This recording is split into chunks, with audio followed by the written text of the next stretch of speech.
Correct. Because as investigators in this impeachment proceeding, we are bound to test the veracity of the allegations in the impeachment complaint. Paano mo itetest kung totoo o hindi ang nilalaman ng complaint? Paano mo i-check kung tama itong mga nilalaman ng affidavit na isinusumite sa Justice Committee if you will not gather evidence, no?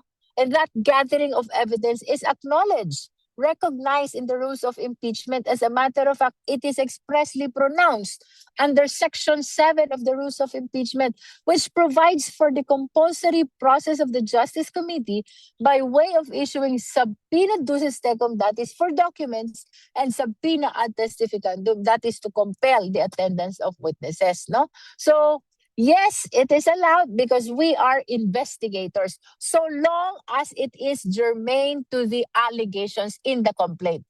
Nabanggit sa complaint di ba? Relevant to sa complaint